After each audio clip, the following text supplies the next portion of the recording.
Yelp has expanded their website to include reviews for correctional facilities. That includes jails and prisons. And New York's Rikers Island jail or prison is one of those institutions that's been included. And it's kind of funny to go there and read some of the comments and some of the reviews, because obviously most of them are jokes. Yeah, I haven't read them, but I mean, I'm not feeling the prison rape, you know. So, I would go to a different prison facility where perhaps they have less man rape, you know. So what are you going to get out of prisons for Yelp? I think this is mental. It's crazy. And here are some examples. One person wrote, "If the roaches and rats don't mess with you, the correctional officers will." Who's going to write a positive review about their correctional facility? Yeah, it's lovely in here. You know, I recommend you come over for, an extended stay. I really enjoy using the restroom in front of everyone else. It's a great experience. Yeah.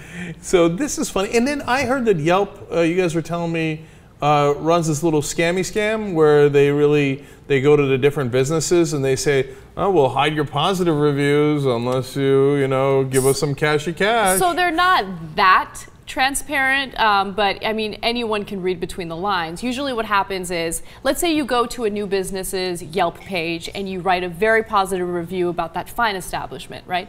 A lot of times what happens is Yelp will hide reviews, and they say they have like this crazy algorithm, and they're not doing so on purpose. It's just the way their system is set up. They think that some of the reviews might be fake, and that's why they hide it. They think it might be a fake review. But in reality, what they're doing is they hide the really good reviews, and then they contact the business and say, "Hey, we can help your profile. We can make you look a lot better." And the way that they do that is they push the positive reviews up and but that's try it. to hide the negative that's reviews. the sketchiest thing I've ever heard. Yeah. So then Yelp is useless, because if you pay them, it's basically fixed. Like, you're like, "Oh, really good reviews." Oh, that's because they paid to put those at the top, right? Yeah. So it's look, that's a huge problem for Yelp, and maybe that's why these prisons are not getting good reviews, because they didn't pay Yelp yet. If maybe they're hiding all the positive reviews about the lovely time everybody's having in prison. And by the way, why in the world are you doing this? How is this a profitable business model? So let me just jump in with a few things. For those people who are going on Yelp and they're complaining about how their prison isn't like a lovely accommodation, it's because it's prison, you're supposed to be punished, right?